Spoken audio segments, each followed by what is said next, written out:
저딴 할망구를 왜 구해? 쓸데없는 짓 마라. 노인 무시하던 간부. 며칠 뒤 부대에 뜬 헬기 보고 그대로 얼어붙었습니다. 707 특전사 여군이 휴가 반납하고 구한 할머니가 국방부 장관 어머니였던 기적 같은 이야기입니다. 여러분들은 지금 어디에서 어떤 일을 하시면서 청취하고 계신가요? 각자 댓글로 남겨주시면 감사드리겠습니다. 영상 시청하시기 이전에 구독과 좋아요 부탁드립니다. 저희에게 큰 힘이 됩니다. 경기도 이천의 겨울은 유난히 뼈에 사무쳤다. 대한민국에서 가장 날카로운 칼날로 불리는 이들, 제707 특수임무단 흑표범 부대의 주둔지는 그 명성만큼이나 삼엄하고 서늘한 기운으로 가득했다. 부대의 정문, 위병소는 마치 세상의 모든 온기를 차단하는 거대한 강철 벽처럼 버티고 섰다. 위병소 근무를 서는 이등병의 뺨은 얼어붙은 총신처럼 붉고 딱딱하게 굳어 있었다. 하선우 중사는 그 위병소를 향해 걸어갔다. 그녀는 707에 몇 안 되는 여군 중사였으며 체력과 사격술, 전술 능력 모든 면에서 남성 대원들에게 조금도 뒤지지 않는, 아니 오히려 몇몇을 압도하는 괴물로 통했다. 그녀의 트레이드 마크인 검은 베레모 아래로 묶어 올린 머리카락 한 올 흐트러짐이 없었다. 하지만 오늘만큼은 그녀의 강철 같은 표정에도 미세한 설렘이 감돌았다. 1년 만에 얻은 온전한 7일간의 휴가였다. 그녀는 당직 사관에게 마지막 휴가 신고를 마쳤다.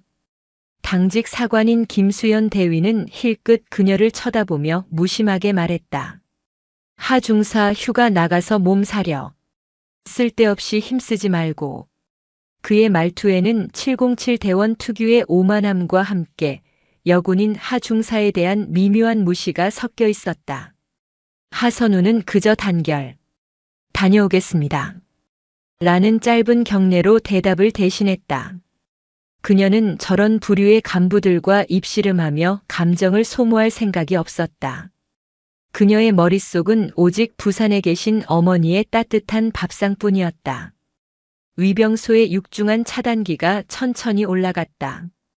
근무 중이던 이등병은 아마도 신인 연기자 박보검을 닮은 듯한 앳된 얼굴을 하고 있었지만 눈빛만은 바짝 군기가 들어있었다. 단결. 하 중사님, 휴가 잘 다녀오십시오. 수고해. 짧은 인사를 마치고 부대 밖으로 첫 발을 내딛는 순간 매섭기로 소문난 이천의 칼바람이 하선우의 전투복 틈새를 파고들었다. 그녀는 몸을 움츠리며 목도리를 고쳐맸다. 버스 터미널로 가는 택시를 잡기 위해 큰 길로 걸어 나가려던 참이었다. 그때였다.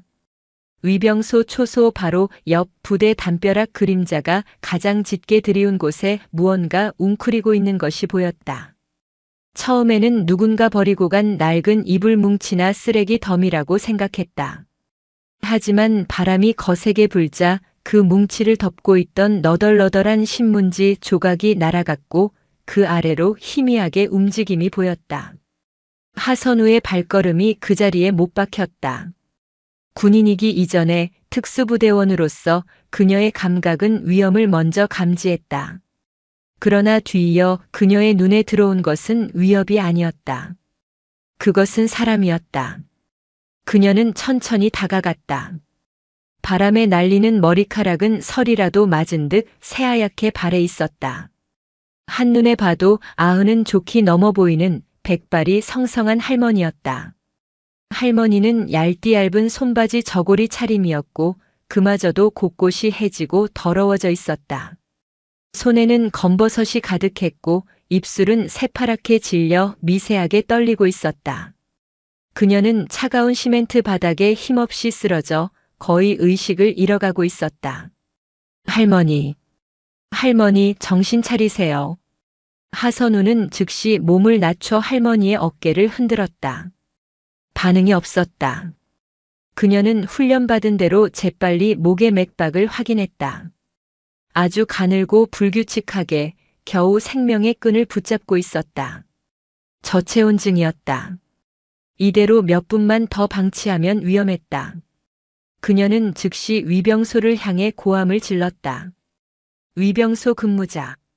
당장 이리 와봐. 의무병 호출해. 빨리. 아까 그 박보검 닮은 이등병이 총을 맨 채 황급히 달려왔다. 그는 쓰러진 할머니를 보고 당황해서 어쩔 줄 몰랐다. 하 중사님, 이게 어찌 된 일입니까? 몰라. 일단 빨리 의무병 부르고 당직 사관에게 보고해. 노인분이 쓰러지셨다고. 이등병이 허둥지둥 초소로 뛰어들어가는 사이 하선우는 망설임 없이 자신의 전투복 상에 지퍼를 내렸다. 그녀는 휴가용으로 안에 겹쳐 입었던 두툼한 기모 후드 집업을 벗었다. 그리고는 자신의 체온이 채 가시지 않은 그 옷을 할머니의 몸 위로 덮고 다시 그 위에 자신의 야전 상의까지 벗어 이중으로 감쌌다. 차가운 바람이 그녀의 반팔 티셔츠 안으로 파고들었지만 그녀는 눈 하나 깜짝하지 않았다. 곧이어 당직 사관인 김수연 대위가 투덜거리며 걸어 나왔다. 그는 할머니를 힐끗 보더니 짜증 가득한 목소리로 말했다. 뭡니까 이거? 하중사 휴가 출발 안 하고 뭐해? 민간인이잖아. 왜 부대 앞에서 저러고 있어? 쓰러지셨습니다. 저체온 증입니다. 당장 의무실로 옮겨야 합니다. 하선우가 단호하게 말했다. 김대위는 코웃음을 쳤다. 부대 밖 민간인을 왜 우리가 책임져? 괜히 엮이면 귀찮아져. 119 불러서 인계하고 하중사는 어서 가. 휴가 아깝게 뭐 하는 거야? 그의 말에는 일말의 인간적인 동정심도 없었다. 오직 귀찮음과 책임 회피만이 묻어났다. 하선우의 눈빛이 순간 얼음장처럼 차가워졌다. 김대위님, 사람이 죽어갑니다. 아니, 그러니까 119 부르라고. 지금 구급차 기다릴 시간 없습니다. 체온이 이미 위험 수준입니다. 이천 시내 병원까지 제가 직접 모시고 가겠습니다. 하선우는 더 이상 그와 대화할 가치가 없다고 판단했다. 그녀는 70kg의 군장을 메고 수십 킬로미터를 주파하는 특전사였다. 그녀는 가냘픈 할머니를 마치 깃털처럼 조심스럽게 그러나 단단히 안아들었다. 하중사, 너 지금. 김대위가 무어라 더 소리치려 했지만 하선우는 그를 돌아보지도 않았다. 그녀는 할머니를 안은 채 큰 길로 뛰기 시작했다. 택시, 택시. 마침 빈 택시 한 대가 그녀의 앞을 지나가고 있었다. 그녀는 군인 특유의 우렁찬 목소리로 택시를 세웠다. 택시 기사는 군복도 제대로 챙겨 입지 않은 여군이 백발 노인을 안고 뛰어오는 모습에 놀라 급정거를 했다. 기사님, 가장 가까운 병원 응급실로 가주세요. 최대한 빨리요. 그녀는 할머니를 뒷좌석에 조심스럽게 누이고 자신도 올라탔다. 아이고, 이게 무슨 일이야. 어서 타요. 택시가 거친 엔진 소리를 내며 이천 시내를 향해 출발했다. 하선우는 뒷좌석에서 할머니의 손을 계속 주무르며 자신의 체온을 나누어 주었다. 차창 밖으로 707 부대의 정문이 순식간에 멀어져 갔다. 그녀의 1년 만의 휴가는 그렇게 시작되고 있었다. 부산행 버스표가 주머니 안에서 차갑게 구겨졌다. 이천 시내의 가장 큰 종합병원 응급실은 전쟁터나 다름없었다. 하선우는 할머니를 안고 뛰어들어가며 소리쳤다. 환자입니다. 저체온증 환자입니다. 응급실 간호사들과 의사들이 즉시 달려들었다. 마침 당직 간호사 중에는 가수 아이유와 꼭 닮은 작지만 다부진 체격의 간호사가 있었다. 그녀는 능숙하게 할머니의 상태를 살피며 지시를 내렸다. 체온 급격히 떨어졌어요. 담요 더 가져오고 따뜻한 수액 라인 확보해요. 하선우는 졸지의 보호자가 되어 응급처치 과정을 초조하게 지켜보았다. 할머니는 응급처치를 받는 내내 희미한 신음소리만 낼 뿐 의식을 찾지 못했다. 하선우는 원무과로 가서 일단 자신의 신용카드로 병원비를 수납했다. 휴가비로 쓰려던 돈이었지만 지금 그게 문제랴. 몇 시간이 지났을까? 응급처치가 끝나고 할머니가 겨우 안정을 되찾아 응급병상으로 옮겨졌다. 의사가 하선우를 불렀다. 보호자분 되십니까? 아닙니다. 길에서 쓰러지신 것을 모셔왔습니다. 아, 일단 급한 고비는 넘겼습니다. 심각한 저체온증에다 영양실조가 겹쳤네요. 조금만 늦었으면 정말 위험했습니다. 의사는 잠시 뜸을 들이다가 말했다. 그런데 환자분께서 깨어나신 뒤에도 계속 횡설수설하십니다. 아마도 치매 증상이 있으신 것 같습니다. 신원 확인이 시급합니다. 하선우는 무거운 마음으로 할머니가 누워있는 병상 커튼을 젖혔다. 할머니는 겨우 눈을 떴지만 초점이 없는 눈동자로 허공을 헤매고 있었다. 할머니, 성함이 어떻게 되세요? 집이 어디세요? 하선우가 최대한 부드러운 목소리로 물었다. 할머니는 한참 동안 하선우를 빤히 쳐다보았다. 그러더니 갑자기 주름진 손을 뻗어 하선우의 뺨을 쓰다듬었다. 우리 막내 왔구나. 아이고, 왜 이리 늦었어? 어미가 한참 찾았네. 할머니, 저는 밥은 묵었어? 얼굴이 왜 이리 상했어? 어서 가자. 집에 가서 밥 먹자. 우리 아들도 곧 올 거야. 할머니는 하선우를 자신의 막내딸로 착각하고 있었다. 하선우는 가슴 한구석이 아릿해지는 것을 느꼈다. 그녀는 차마 할머니의 손을 뿌리치지 못했다. 그녀는 일단 자신의 휴가 계획을 모두 취소했다. 부산행 버스표는 환불 수수료를 물고 취소했다. 어머니에게는 짧게 전화를 걸었다. 엄마, 나 하선우야. 급한 일이 생겨서 이번 휴가 못 내려갈 것 같아. 미안해. 전화기 너머로 어머니의 실망 가득한 한숨 소리가 들렸지만 하선우는 어쩔 수 없었다. 군인이 그렇지 뭐. 몸 조심해라. 어머니는 짧게 말하고 전화를 끊었다. 하선우는 병원 근처 편의점에서 간단한 세면도구와 속옷 몇 벌을 샀다. 그리고 다시 병실로 돌아왔다. 할머니는 그새 잠이 들었다가 다시 깨어나기를 반복했다. 깨어날 때마다 불안해하며 집을 찾았다. 내가 집에 가야 혀. 우리 아들 밥 차려줘야 혀. 우리 아들. 높은 사람이여. 하선우는 그날 밤 병실 간이 침대에 몸을 누였다. 낯선 병실의 소독약 냄새와 기계 소리, 그리고 할머니의 뒤척이는 소리에 잠을 이룰 수 없었다. 그녀는 특전사 훈련 중 겪었던 그 어떤 극한의 상황보다 지금 이 순간이 더 무겁고 고되게 느껴졌다. 다음 날 하선우의 휴가 첫날이 그렇게 밝았다. 그녀는 아침 일찍 일어나 할머니의 식사를 챙겼다. 병원에서 나온 미음을 할머니는 아이처럼 투정하며 먹지 않으려 했다. 이런 거 말고 고깃국 줘. 우리 아들 좋아하는 고깃국. 할머니, 이거 드셔야 기운 차리세요. 제가 나중에 고깃국 꼭 사드릴게요. 아 하고 드세요. 하선우는 훈련소에서 말을 듣지 않는 훈련병을 다루듯 때로는 단호하게, 때로는 얼으면서 겨우 미음을 먹이는데 성공했다. 식사를 마친 뒤에는 물수건으로 할머니의 얼굴과 손발을 정성스럽게 닦아드렸다. 할머니의 거친 피부가 조금이나마 편안해지는 듯 했다. 그녀는 낮 시간을 쪼개 경찰서 실종자 센터를 방문했다. 백발의 치매 노인이시고 어제 707 부대 앞에서 발견되었습니다. 성함은 모르시고 아들이 높은 사람이고 용산에 산다는 말만 반복하십니다. 경찰관은 하선우의 군복 차림 정확히는 휴가 중이라 민간인 옷차림이었지만 그녀의 신분증을 확인했다을 보고 예의는 차렸지만 난감한 표정이었다. 성함이나 주소 없이는 데이터베이스 조회가 어렵습니다. 용산에 사는 치매 노인 신고가 한두 건이 아니라서요.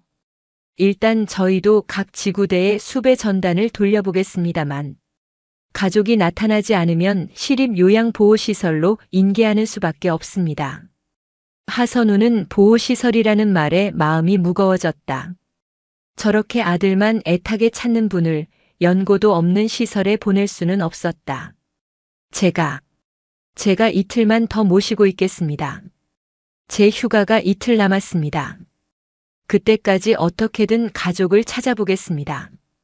경찰관은 군인이 저렇게까지 나서는 것을 의아하게 쳐다봤지만 고개를 끄덕였다. 병원으로 돌아온 하선우는 할머니 옆을 지켰다. 할머니는 하선우가 곁에 없으면 금방 불안해했다. 아가, 가지 마라. 내 옆에 꼭 있어라. 네, 할머니. 저 여기 있어요. 아무 데도 안 가요. 하선우는 할머니의 손을 꼭 잡았다. 7년간 특수훈련으로 굳은 살이 박인 총을 잡고 절벽을 오르던 거친 손이었다. 그 손이 지금은 기억을 잃은 한 노인의 유일한 버팀목이 되어주고 있었다. 밤이 깊었다. 하선우의 휴가 첫날이 그렇게 저물어가고 있었다. 그녀는 자신의 휴대전화를 꺼내 부대 당직실로 전화를 걸었다. 어쩔 수 없이 상황 보고는 해야 했다. 전화를 받은 것은 또 김수연 대위였다. 단결. 중사 하선우입니다. 당직 사관님. 아, 하중사? 웬일이야? 휴가 잘 즐기고 있어? 김 대위의 목소리는 여전히 비꼬는 듯 했다. 어제 부대 앞에서 모시고 온 할머니 때문에 보고드립니다. 현재 이천병원에 입원 중이시며 치매 증상으로 신원 확인이 어렵습니다. 가족을 찾는 중입니다. 뭐? 아직도 그거 붙들고 있어? 하중사, 너 지금 내 휴가 이틀을 길바닥 노인네한테 다 태우고 있다는 거야? 제정신이야? 707 명예가 있지. 쓸데없는 짓에 감정 낭비하지 말고 당장 경찰에 인계하고 내보릴 봐. 사람 목숨이 쓸데없는 짓입니까? 하선우의 목소리에 날이 섰다. 야, 하선우. 너 지금 상급자한테 말대꾸하는 거야? 휴가 복귀하면 보자. 끊어. 전화가 일방적으로 끊겼다. 하선우는 차가운 병원 복도에서 주먹을 꽉 쥐었다. 부대 간부들의 저런 비정한 태도에 환멸이 느껴졌다. 국가와 국민을 지킨다는 특전사의 긍지가 저런 사람들에 의해 더럽혀지는 것 같았다. 그녀는 다시 병실로 들어갔다. 할머니가 잠결에 그녀를 찾고 있었다. 막내야. 우리 막내. 하선우는 간이 침대에 눕는 대신 할머니의 침대 곁에 웅크리고 앉아 밤새 그 손을 놓지 않았다. 하선우의 휴가 이틀째 마지막 날이 밝았다. 오늘 안으로 가족을 찾지 못하면 그녀는 복귀해야 했고 할머니는 보호시설로 가야 했다. 초조함이 그녀의 온몸을 짓눌렀다. 할머니의 상태는 어제보다 조금 나아 보였다. 하선우가 정성 들여 떠먹여주는 죽을 받아 먹으며 오늘은 드물게 맑은 정신으로 창밖을 내다보기도 했다. 하늘이. 참 막내. 우리 아들. 오늘 훈련 나갔을 텐데. 날이 맑아야 할 텐데. 하선우는 이 기회를 놓치지 않았다. 할머니, 아드님 성함이 어떻게 되세요? 제가 꼭 연락해 드릴게요. 할머니는 다시 초점을 잃었다. 우리 아들. 이름이 뭐더라? 다들 장군님이라고 불렀는데. 아니야, 장관님이라고도 했어. 용산에 있어. 아주 큰 집이야. 장관. 어제는 높은 사람이더니 오늘은 장관이다. 하선우는 이것이 치매로 인한 과대망상일 수도 있다고 생각했다. 하지만 용산이라는 지명은 일관되게 나오고 있었다. 할머니, 용산 어디쯤인지 기억나세요? 삼각지역 근처예요? 아니면 이태원 쪽? 몰라. 그냥 아주 큰 군인들이 많은 곳이었어. 군인들이 많은 곳. 용산. 하선우의 머릿속에 한 곳이 스쳐 지나갔다. 국방부. 설마. 말도 안 되는 생각이었다. 일개 노파가 그것도 이런 행색으로 이천의 707 부대 앞까지 흘러들어온 것이 국방부와 관련이 있을 리가. 그녀는 혹시나 하는 마음에 병실 텔레비전을 켰다. 마침 뉴스가 나오고 있었다.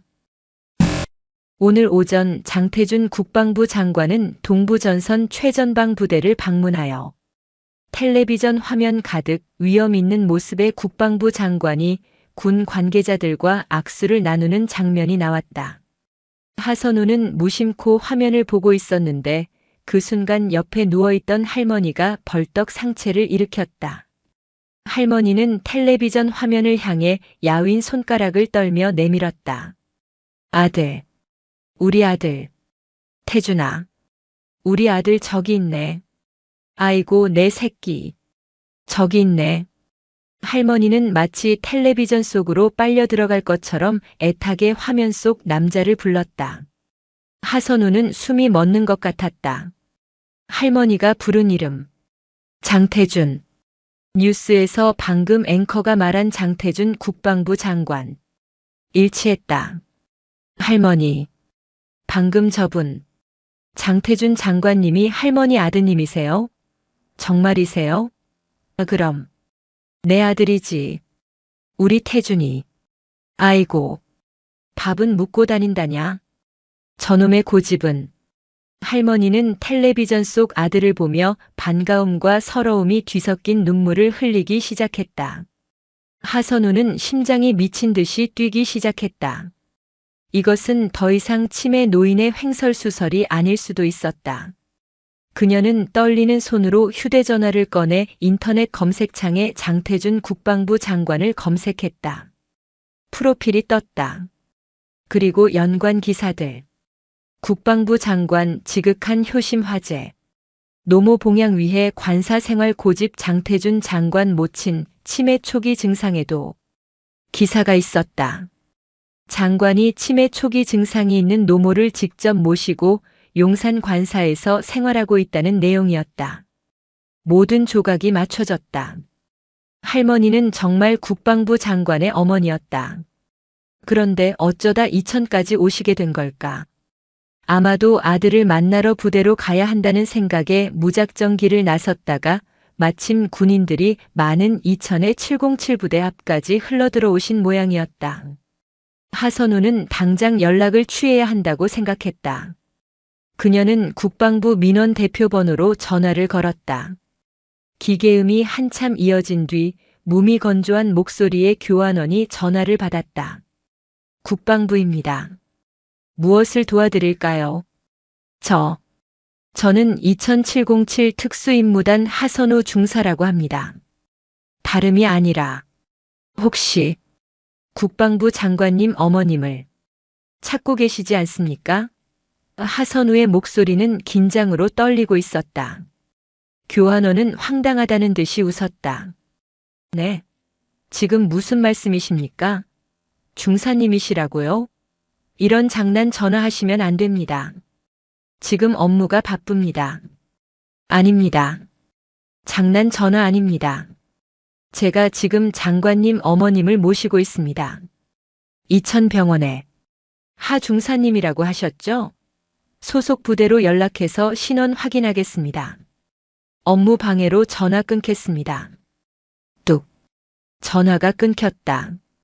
하선우는 망연자실한 표정으로 휴대전화를 바라보았다. 그녀의 말을 아무도 믿어주지 않았다. 하긴 707 중사라는 사람이 전화해서 국방부 장관의 어머니를 모시고 있다고 하면 누가 믿겠는가. 그녀는 이제 어떻게 해야 할지 막막했다. 경찰서에 다시 가서 이 사실을 알려야 할까? 하지만 경찰이 장관실에 직접 연락할 리 만무했다. 언론에 제보를 해야 하나? 그랬다간 군인 신분으로 엄청난 파장이 일어날 것이었다. 그녀의 휴가는 이제 몇 시간 남지 않았다. 저녁에는 부대로 복귀해야 했다. 그녀가 절망적인 기분으로 할머니를 바라보았을 때 할머니는 하선우의 손을 꼭 잡았다. 아가, 괜찮아. 우리 아들, 곧 올 거야. 내가 데려다 준다고 했잖아. 할머니는 하선우를 여전히 자신의 막내딸로 여기며 아들을 만나러 가는 길에 잠시 쉬어가는 중이라고 생각하는 듯 했다. 하선우는 애써 미소를 지었다. 네, 할머니. 제가 꼭 아드님 만나게 해드릴게요. 그녀는 마지막 지푸라기라도 잡는 심정으로 국방부 홈페이지에 있는 장관에게 바란다 비공개 민원 게시판에 접속했다. 자신의 군번과 이름, 소속, 그리고 지난 이틀간의 상황을 최대한 자세하게 적어내렸다. 할머니의 인상착의와 장태준 장관을 아들이라 부르며 울던 모습까지 모두 담았다. 이 글이 장관님께 직접 전달될 수 있을지는 모르겠습니다. 하지만 현재 환자분은 보호자 확인이 되지 않아 내일 아침 시립보호시설로 인계될 예정입니다. 부디 확인 부탁드립니다. 707 특수임무단 하선우 중사 올림. 글을 올리고 나니 오후 늦은 시간이 되었다. 그녀의 휴대전화는 그 뒤로도 조용했다. 국방부에서도 경찰서에서도 아무런 연락이 오지 않았다. 결국 시간은 속절없이 흘러갔다. 하선우는 병원 원무과에 가서 마지막 수속을 밟았다. 내일 아침 할머니를 이천시청 사회복지과를 통해 보호시설로 인계한다는 서류의 최초 발견자로 서명을 했다. 해가 지고 있었다. 하선우는 전투복으로 다시 갈아입었다. 복귀 시간이었다. 그녀는 잠든 할머니의 곁에 섰다. 새하얀 머리카락을 조용히 쓸어 넘겼다. 지난 이틀간 그녀는 자신의 휴가를 온전히 이 노파에게 바쳤다. 결과는 실패처럼 보였다. 할머니, 죄송해요. 아드님, 꼭 찾으시길 바랄게요. 그녀는 작은 쪽지에 자신의 이름과 연락처를 적어 할머니의 베개 밑에 넣어두었다. 무거운 발걸음으로 병원을 나선 하선우는 복귀를 위해 택시에 올랐다. 707 부대 정문으로 가주세요. 택시가 출발하고 병원이 멀어질 때쯤이었다. 그녀의 휴대전화가 미친 듯이 울리기 시작했다. 발신 번호는 지역 번호 없음으로 뜨는 아주 낯선 번호였다. 군 내부 직통 라인이나 아주 높은 보안 등급의 번호였다. 하선우는 긴장하며 전화를 받았다. 단결. 중사 하선우입니다. 수화기 너머로 텔레비전 뉴스에서 듣던 것보다 훨씬 더 낮고 다급하며 권위 있는 목소리가 울려 퍼졌다. 하선우 중사인가? 나 용산에 있는 사람인데 지금 자네가 모시고 있다는 그 할머니 혹시 손등에 작은 흉터가 있으신가? 하선우는 얼어붙었다.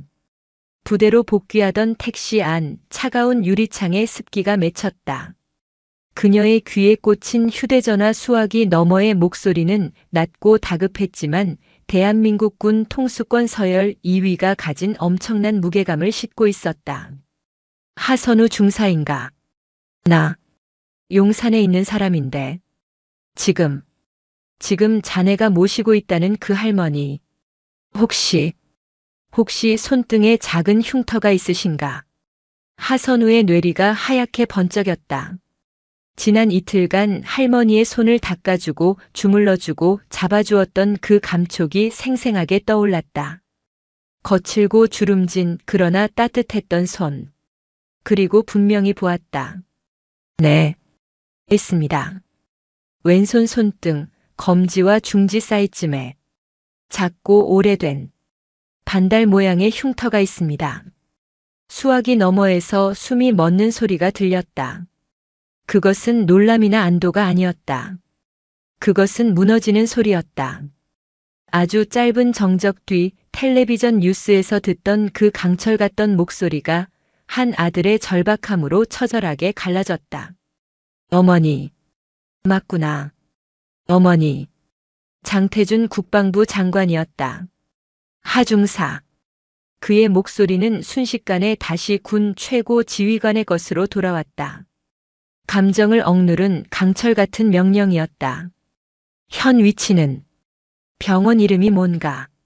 이천 종합병원 응급실입니다. 하지만 저는 지금 부대 복귀를 위해 택시에 탑승했습니다. 병원에서 막 출발했습니다. 돌아가. 지금 당장 병원으로 돌아가. 무슨 말인지 알겠나? 택시 기사 바꿔줘. 하선우는 멍한 상태로 거의 본능적으로 휴대전화를 택시 기사에게 넘겼다. 기사님, 전화 받으셔야겠습니다. 중년의 택시 기사는 미터기를 흘깃보며 불만스럽게 전화를 받았다. 여보세요. 택시인데요. 지금 손님. 예. 누구시라고요? 기사의 얼굴이 순식간에 굳었다. 그는 허리를 꼿꼿이 세우고 마치 뒷좌석에 앉은 하선우에게 경례라도 할 듯한 자세가 되었다. 네. 네. 알겠습니다. 장관님. 네. 네. 바로 돌리겠습니다. 걱정 마십시오. 네. 충성. 기사가 거의 내던지듯 휴대전화를 하선우에게 돌려주었다. 그의 손이 사시나무처럼 떨리고 있었다. 아, 아가씨. 아니, 하중사님. 방금. 국방부 장관님이. 맞지요? 기사님 유턴해 주십시오. 최대한 빨리 병원으로. 택시는 거의 타이어가 찢어지는 소리를 내며 그 자리에서 불법 중앙선 침범을 감행, 반대편 차선으로 끼어들었다. 경적 소리가 사방에서 울렸지만 택시 기사는 아랑곳하지 않고 이천 시내를 질주했다. 하선우는 좌석에 몸을 기댄 채 자신의 휴가가 끝났다는 사실도, 자신이 지금 엄청난 사건의 한가운데에 있다는 사실도 실감하지 못했다. 그녀의 머릿속은 오직 아직 할머니가 시설로 인계되지 않아서 다행이다라는 생각뿐이었다. 병원 응급실로 다시 뛰어들어갔을 때 아까 그 아이유를 닮았던 당직 간호사가 기겁을 하며 달려왔다. 하 중사님, 복귀 안 하셨어요? 무슨 일이에요? 두고 가신 거라도. 아닙니다. 보호자가 곧 도착할 겁니다. 할머니는 괜찮으십니까? 네, 지금은 주무세요. 바이탈 안정적이고요. 하선우는 다시 할머니의 침상 곁으로 갔다. 평온하게 잠든 할머니의 얼굴. 그리고 그녀가 보았던 그 왼손 손등의 작은 흉터. 그것이 이 모든 일의 열쇠였다. 그녀는 의자에 앉아 이제는 자신의 것이 아닌 시간을 기다렸다. 그 기다림은 길지 않았다. 30분이 채 지나지 않았을까. 병원 밖이 요란해지기 시작했다. 보통의 구급차 소리가 아니었다. 여러 대의 차량이 동시에 급정거하는 마찰음과 사람들의 웅성거림, 그리고 보이지 않는 위압감이 응급실 전체를 감쌌다. 응급실 자동문이 열리고 가장 먼저 들어온 것은 군인이 아니었다. 검은색 정장을 입은 날카로운 눈매의 사내들이었다. 그들은 마치 훈련받은 맹수처럼 순식간에 응급실 입구와 통로를 장악했다. 의사와 간호사들이 영문도 모른 채 얼어붙었다. 그리고 그들 사이로 한 남자가 걸어 들어왔다. 장태준, 국방부 장관이었다. 텔레비전에서 보던 각 잡힌 군복이나 말끔한 정장이 아니었다. 그는 급하게 나온 듯 셔츠에 검은색 바지, 그 위에 코트 하나만 겨우 걸친 차림이었다. 하지만 그에게서 뿜어져 나오는 기운은 응급실의 모든 공기를 짓눌렀다. 그의 눈은 다른 어느 곳도 보지 않았다. 오직 하선우가 서 있는 침상 그곳만을 향해 있었다. 그는 의사들의 보고도 수행원들의 안내도 무시한 채 곧장 침상으로 걸어왔다. 하선우는 자기도 모르게 벌떡 일어나 그 자리에 부동자세로 경례를 붙였다. 단결. 장태준 장관은 하선우에게 눈길조차 주지 않았다. 아니, 주지 못했다. 그의 모든 신경은 침대에 누워있는 작고 야윈 노파에게 쏠려 있었다. 그는 침대 가장자리에 섰다.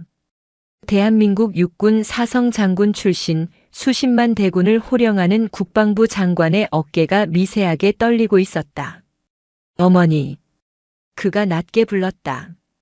잠들어 있던 할머니가 그 목소리에 미약하게 반응했다. 천천히 눈을 떴다. 초점 없는 눈이 아들을 확인하는 순간 갑자기 맑은 빛이 돌아왔다. 태준아, 우리 아들 왔어?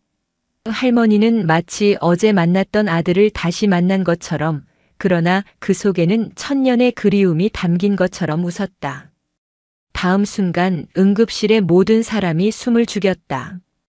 장태준 장관이, 그 강철 같던 남자가 침대 곁에 무릎을 꿇었다. 그는 할머니의 야윈 왼손, 그 흉터가 있는 손을 두 손으로 감싸 쥐고 자신의 이마에 가져다 댔다. 어머니, 제가 늦었습니다. 죄송합니다. 죄송합니다, 어머니. 그의 목소리는 울음에 잠겨 있었다. 그는 노모의 손등에 얼굴을 묻고 소리 없이 눈물을 흘렸다. 대한민국 국방부 장관이 한 여인의 아들로 돌아가 울고 있었다. 할머니는 그런 아들의 머리를 기억이 온전하던 시절처럼 부드럽게 쓰다듬었다. 괜찮아. 우리 아들. 밥은 묵었어? 얼굴이 왜 이리 헬쑥해. 치매에 걸린 노모는 자신을 잃어버렸던 이틀간의 공포보다 눈앞의 아들의 끼니를 먼저 걱정하고 있었다. 한참의 시간이 흐른 듯 했다.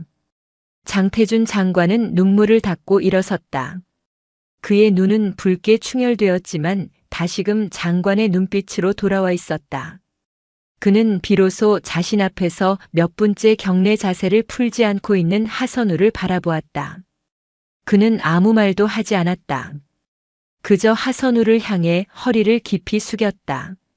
장관이 일개 중사에게 군대의 계급을 떠나 한 아들이 자신의 어머니를 구해준 은인을 향해 바치는 가장 깊은 예의였다. 하선우 중사. 네. 중사 하선우. 고맙네. 정말. 고맙네. 내 평생 이 은혜를 잊지 않겠네. 그때 뒤늦게 연락을 받고 달려온 병원장과 의사들이 장관 주위로 몰려들었다. 장관님. 환자분 상태는? 장관은 손을 들어 그들을 제지했다. 함께 온 검은 정장의 수행원, 배우 정우성을 닮은 듯한 냉철한 인상의 비서관이 하선우에게 다가왔다. 하선우 중사님이십니까? 저는 장관님 비서실의 박 실장입니다. 늦은 시간까지 정말 고생 많으셨습니다. 하 중사님의 휴가. 전부 이렇게 되신 것 장관님께서 매우 송구스럽게 생각하십니다. 박 실장은 하선우의 군복 소매에 묻은 얼룩과 피곤에 절어 붉게 충혈된 그녀의 눈을 보았다. 부대 복귀는 저희가 조치하겠습니다. 우선 저희 차로 편히. 아닙니다. 하선우는 말을 잘랐다. 저는 제 임무를 다했을 뿐입니다. 어머님, 찾으셔서 다행입니다. 지금 즉시 부대로 복귀하겠습니다. 그녀는 더 이상 이 거대한 사건에 엮이고 싶지 않았다. 그녀는 군인이었고 그녀의 휴가는 이미 끝났다. 하선우는 장관과 비서관에게 다시 한번 경례를 붙이고 그들의 만류를 뒤로 한 채 응급실을 빠져나왔다. 병원 밖은 이미 검은색 세단들과 경호 차량들로 포위되어 있었다. 그녀는 그 틈을 빠져나와 자신을 기다리고 있던 택시에 다시 올랐다. 기사님, 부대로 가주십시오. 택시 기사는 백미러로 그녀를 힐끗 보더니 아무 말 없이 차를 출발시켰다. 그는 이번에도 요금을 받지 않았다. 자정이 넘은 시각. 707 부대의 위병소에 다시 섰을 때 하선우는 이틀 전 휴가를 나갔던 사람과 같은 사람인지 스스로 의심스러웠다. 그녀는 복귀 신고서에 서명했다. 위병소 근무병은 그녀의 지친 얼굴을 의아하게 쳐다볼 뿐이었다. 차가운 이천의 밤바람을 맞으며 그녀는 홀로 어두운 막사를 향해 걸어갔다. 그녀의 7일짜리 휴가는 이렇게 단 이틀 만에 폭풍처럼 끝이 났다. 새벽 1시가 넘어서야 하선우는 자신의 관사에 도착했다. 독신자 숙소의 차가운 공기가 그녀를 맞았다. 샤워기에서 쏟아지는 뜨거운 물줄기 아래에서야 그녀는 자신이 지난 이틀간 얼마나 극한의 긴장 상태였는지 깨달았다. 전투복을 벗어 던진 몸은 천근만근 무거웠지만 정신은 오히려 말똥말똥했다. 국방부 장관의 눈물, 무릎을 꿇던 그의 모습, 그리고 고맙다는 말. 모든 것이 비현실적이었다. 그녀는 젖은 머리를 수건으로 털며 침대에 쓰러졌다. 그리고 다음 순간 알람이 울리기도 전에 잠들었던 지난 이틀의 피로가 한꺼번에 몰려와 깊은 잠으로 빠져들었다. 오전 6시. 기상 나팔 소리가 이천의 새벽을 갈랐다. 하선우는 기계적으로 몸을 일으켰다. 특수부대원의 몸은 피곤보다 규율에 먼저 반응했다. 전투복으로 갈아입고 연병장으로 뛰어나갔을 때 그녀는 이미 완벽한 하중사였다. 아침 점호 그리고 이어진 5km 구보. 모든 것이 일상으로 돌아왔다. 어젯밤의 일은 마치 다른 세상에서 꾼 꿈만 같았다. 하지만 부대는 꿈을 꾸지 않았다. 소문은 이미 연기처럼 퍼져나가고 있었다. 들었어? 하중사 휴가 나가자마자 웬 치매 할머니한테 붙잡혀서 이틀 꼬박 병원에서 보냈대. 진짜? 휴가 다 날렸네. 미쳤구만. 그것 때문에 어제 당직 사관이던 김수연 대위가 열받아서 고래고래 소리 질렀다던데. 여군은 저래서 안 된다고. 감정 컨트롤이 안 된다고. 소문의 근원지는 명백했다. 하선우가 휴가를 나가던 날 위병소에서 그녀를 비웃었던 김수연 대위였다. 아침 훈련이 시작되기 전 하선우는 복귀 신고를 위해 중대본부로 향했다. 사무실 문을 열자 아니나 다를까 김수연 대위가 커피를 마시며 다른 간부들과 잡담을 나누고 있었다. 단결. 중사 하선우. 휴가 복귀 신고합니다. 하선우가 우렁차게 격려했다. 김수연 대위는 들고 있던 커피 잔을 천천히 내려놓고 그녀를 위아래로 훑어보았다. 그의 입가에는 노골적인 비웃음이 걸려 있었다. 하중사. 복귀했어? 그래, 휴가 아주 잘 보냈나 봐. 사무실 안의 공기가 싸늘하게 식었다. 다른 간부들은 헛기침을 하며 모니터로 시선을 돌렸다. 얼굴이 아주 말이 아니네. 그 노인네 뒷수발 드느라 밤이라도 샜어? 하선우는 표정 하나 바꾸지 않고 대답했다. 복귀 신고합니다.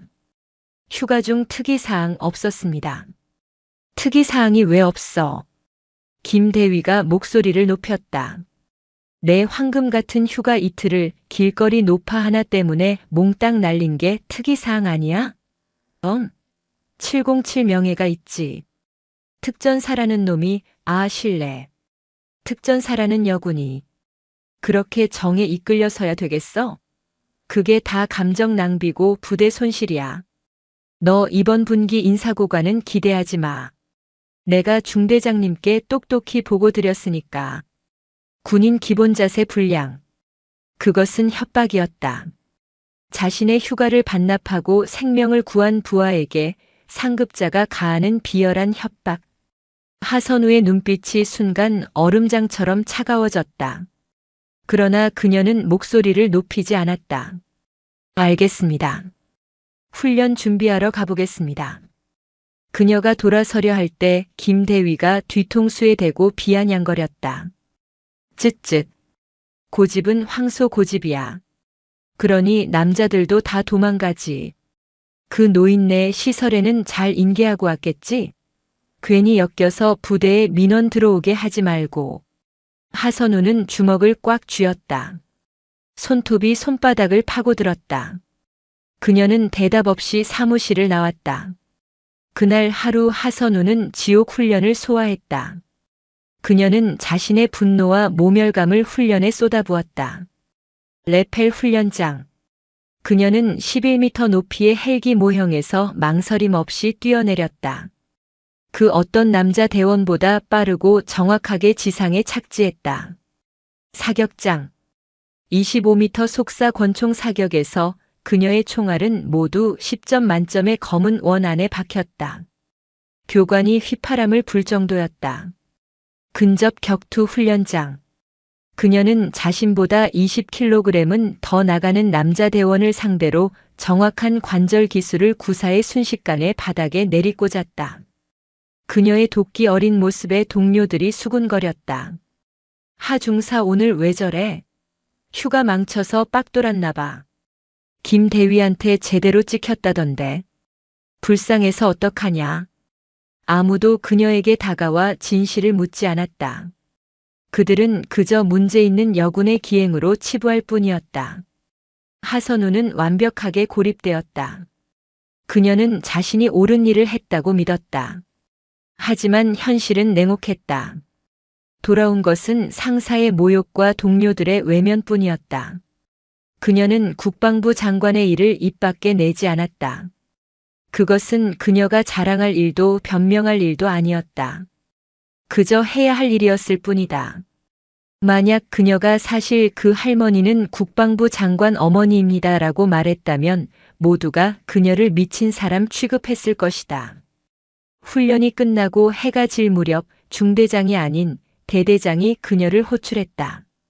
대대장은 배우 이병헌을 연상시키는 깊은 눈과 과묵한 성품을 지닌 존경받는 지휘관이었다.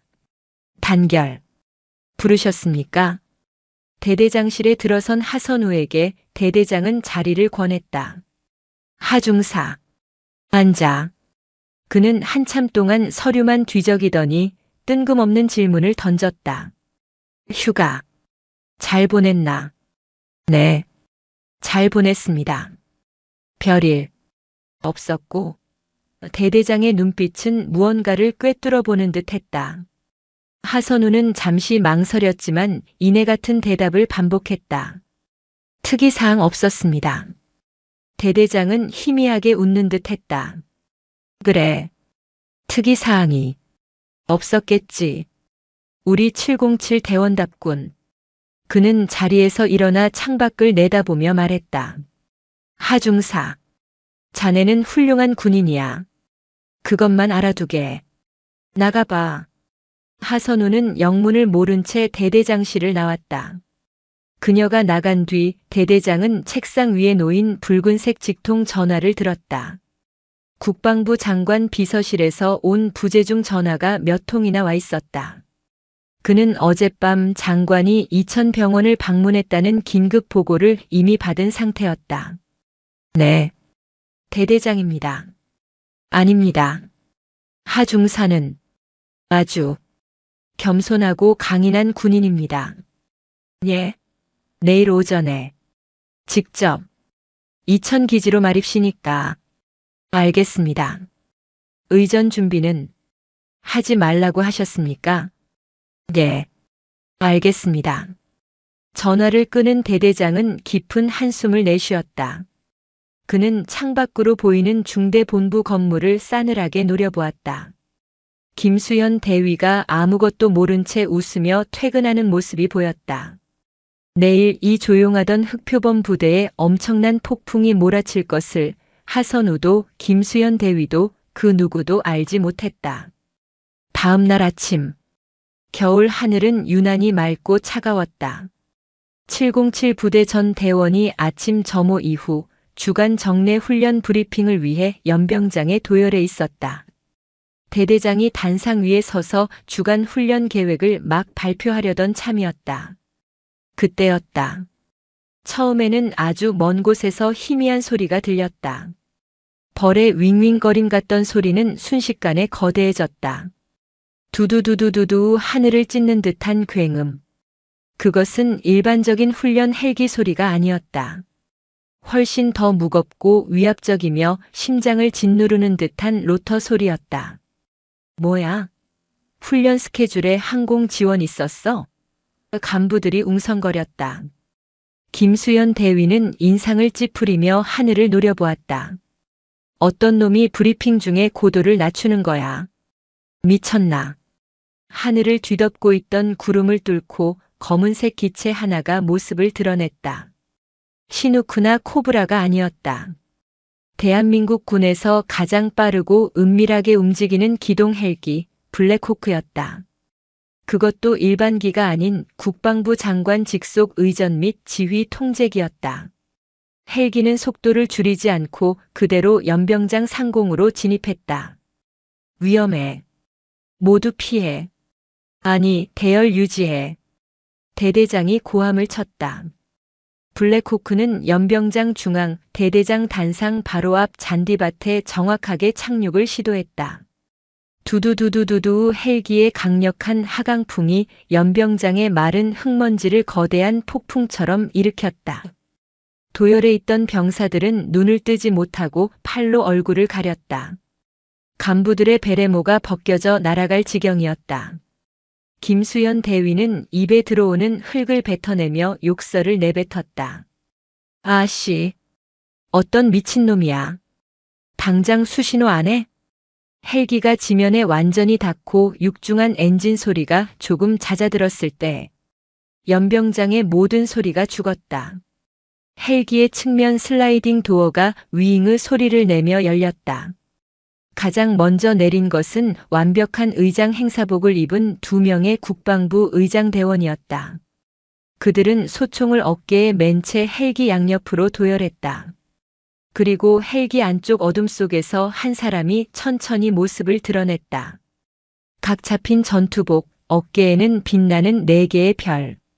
그리고 가슴에는 그가 평생을 바친 조국이 수여한 무수한 훈장들. 장태준 국방부 장관이었다. 연병장에 있던 수백 명의 대원들이 그 자리에서 얼어붙었다. 이것은 비공식 방문도 격려 방문도 아니었다. 장관은 지금 가장 엄숙하고 공식적인 예복인 정복을 입고 있었다. 대대장이 가장 먼저 정신을 차리고 단상에서 뛰어내려와 경례를 붙였다. 단결. 장관님, 여기까지 어쩐 일로? 장태준 장관은 대대장의 경례를 짧은 목례로 받았다. 그의 표정은 어젯밤 병원에서 보았던 아들의 그것이 아니었다. 그는 지금 대한민국 군의 수장이었다. 그의 눈은 불처럼 타오르고 있었다. 그는 단상 위로 성큼성큼 올라갔다. 전부대 주목. 장관의 목소리는 마이크가 필요 없을 정도로 연병장 전체를 울렸다. 제군들. 오늘 나는 707 부대의 훈련을 독려하러 온 것이 아니다. 그의 시선이 도열한 장교들 사이를 훑었다. 김수현 대위는 그 시선을 마주하는 순간 온몸에 피가 얼어붙는 듯한 공포를 느꼈다. 어젯밤 병원에서의 일이 그저 악몽이 아니었음을 깨달았다. 설마. 아니야. 나한테까지. 장관의 시선은 김수현 대위를 지나쳐 중사들 대열의 한가운데에 서 있는 하선우에게 멈췄다. 제707 특수임무단. 중사 하선우. 하선우의 심장이 발밑으로 떨어졌다. 그녀는 자신이 왜 불리는지 알지 못한 채 본능적으로 대열에서 뛰쳐나와 단상 앞으로 달려갔다. 중사. 하. 선. 우. 그녀가 장관 앞에 우뚝 섰다. 장관은 단상에서 내려와 그녀와 마주 섰다. 그는 하선우를 잠시 바라보다가 다시 연병장의 모든 대원을 향해 몸을 돌렸다. 나는 오늘 여러분에게 군인이 무엇을 위해 존재하는지 다시 한번 묻기 위해 이 자리에 섰다. 장관의 목소리에 분노가 실려 있었다. 707은 최강의 전투부대다. 그러나 그 힘은 오직 국민을 지키기 위해 존재할 때만 가치가 있다. 그는 하선우의 휴가 이틀 동안 있었던 일을 모든 대원이 듣는 앞에서 처음부터 끝까지 하나도 빠짐없이 이야기하기 시작했다. 여기 하선우 중사는 자신의 1년에 한 번뿐인 휴가를 길에서 죽어가던 한 노인을 위해 전부 바쳤다. 저체온증과 치매로 고통받는 민간인을 외면하지 않고 자신의 돈과 시간을 써가며 이틀간 밤낮으로 간호했다. 병사들의 눈이 휘둥그레졌다. 그들은 하선우를 그저 휴가 망친 불쌍한 중사로만 알고 있었다. 그런데 장관의 목소리가 얼음처럼 차가워졌다. 이 부대의 어떤 간부는 국민의 생명을 구한 이 숭고한 행위를 쓸데없는 짓이라 폄하했다. 감상에 젖은 짓이라 비웃으며 인사고과를 빌미로 협박까지 했다고 보고받았다. 김수현 대위는 이제 숨도 쉬지 못했다. 그의 얼굴은 백지장처럼 하얗게 질려 있었다. 그는 도망치고 싶었지만 발이 땅에 붙어버린 듯 했다. 그 간부에게 묻겠다. 장관은 김수현 대위를 정확히 지목했다. 김수현 대위. 네, 대위 김수현. 김 대위가 거의 기어들어가는 목소리로 대답했다. 자네에게 국민이란 무엇인가? 자네가 지켜야 할 대상인가 아니면 그저 귀찮은 존재인가? 자네의 그 오만함이 자네가 입은 그 군복의 명예를 얼마나 더럽히고 있는지 알고 있는가? 김수현 대위는 아무 대답도 하지 못했다. 그는 그저 고개를 숙인 채 부들부들 떨고 있었다. 완벽한 참교육이었다. 장관은 그를 더 이상 쳐다보지도 않았다. 그는 다시 하선우를 돌아보았다. 제군들. 하 중사가 구한 그 노인이 누구의 어머니인지는 중요하지 않다. 그분은 이 나라의 세금을 내는 국민이었고 군인의 보호를 받아야 할 약자였다. 그는 잠시 숨을 골랐다. 그의 목소리가 미세하게 떨렸다. 하지만 오늘만큼은 사실을 밝히겠다. 그대들이 쓸데없는 노파라고 무시할 뻔했던 그분은 장관은 하선우를 바라보았다. 바로 이 국방부 장관의 어머니다. 연병장은 충격으로 정지했다. 모든 병사들의 입이 벌어졌다. 김수현 대위는 그 자리에 주저앉을 뻔했다. 하선우는 그제야 장관이 왜 이 자리에 왔는지 깨달았다. 장관과 함께 온 의장대원이 붉은색 벨벳 상자를 들고 앞으로 나섰다. 장관이 그 상자를 받아 열었다. 그 안에는 대한민국 군인에게 주어지는 가장 영예로운 훈장 중 하나가 빛나고 있었다. 하선우 중사. 중사 하선우. 그대는 국민을 위한 군대라는 우리 군의 존재 이유를 몸소 증명했다. 그대는 707의 명예를, 아니, 대한민국 육군 전체의 명예를 지켜냈다. 장태준 장관은 상자에서 훈장을 꺼내 하선우의 왼쪽 가슴에 직접 달아주었다. 대한민국 국방부 장관 장태준은 하선우 중사의 투철한 군인 정신과 숭고한 희생 정신을 기려 보국 훈장 광복장을 수여한다. 하선우의 눈에서 뜨거운 눈물이 쏟아졌다. 이것은 그녀의 휴가를 보상받기 위함이 아니었다. 지난 이틀간의 고됨 그리고 어제 하루 동안 겪었던 모욕과 외로움. 그 모든 것을 알아주는 단 한 사람이 지금 그녀의 눈앞에 서 있었다. 그녀는 눈물범벅이 된 얼굴로 그녀의 군 생활 중 가장 크고 우렁찬 목소리로 경례했다. 단결. 장관은 그녀의 어깨를 두드려 주었다. 그리고는 비에 젖은 김수현 대위를 향해 마지막 한마디를 던졌다. 김 대위, 자네는 오늘부로 보직 해임이다. 대대장은 즉시 감찰을 실시하고 그 결과를 나에게 직보하도록. 장관은 더 이상 머무르지 않았다. 그는 다시 블랙호크에 탑승했다. 헬기는 거대한 바람을 다시 한번 일으키며 수직으로 이륙했고 순식간에 맑은 겨울 하늘 속으로 사라졌다. 연병장에는 정적만이 감돌았다. 모든 대원들의 시선이 한 곳에 쏠렸다. 홀로 서 있는 하선우 중사. 그리고 그녀의 가슴에서 아침 햇살을 받아 눈부시게 빛나는 숭고한 훈장이었다. 검은 매가 굉음을 남기고 맑은 겨울 하늘 속으로 완전히 사라졌다. 헬기가 남긴 거대한 하강풍이 잦아들자 707 부대 연병장에는 죽음과도 같은 정적이 내려앉았다. 수백 명의 대원들은 숨조차 제대로 쉬지 못했다. 그들의 시선은 세 지점에 고정되어 있었다. 하늘로 사라진 헬기, 가슴에 빛나는 훈장을 달고 멍하니 서 있는 하선우 중사, 그리고 연병장 바닥에 시선을 처박고 재가 되어가는 김수현 대위. 가장 먼저 정적을 깬 것은 대대장이었다. 그는 단상에서 내려와 아직도 충격에서 헤어나오지 못하는 대원들을 향해 불호령을 내렸다. 전 대원 뭐하고 있나? 오늘 훈련 브리핑은 이것으로 종료한다. 각 중대장은 대원들을 인솔하여 즉각 예정된 훈련에 임하도록 즉시 실시. 그의 목소리는 평소보다 몇 배는 더 엄중했다. 대원들은 그제야 정신을 차린 듯 단결이라는 외침과 함께 각자의 중대 단위로 흩어지기 시작했다. 그러나 그들의 발걸음은 무거웠고 그들의 눈은 끊임없이 하선우 중사와 김수현 대위를 힐끔거렸다. 오늘 아침 그들은 자신들의 눈앞에서 한 사람의 명예가 하늘 높이 치솟고 다른 한 사람의 오만이 어떻게 산산조각 나는지 목격했다.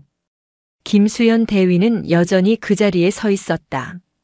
아니, 그는 서 있는 것처럼 보였지만 사실상 무너져 내리고 있었다.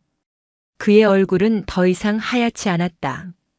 이제는 핏기가 완전히 가셔 잿빛에 가까웠다.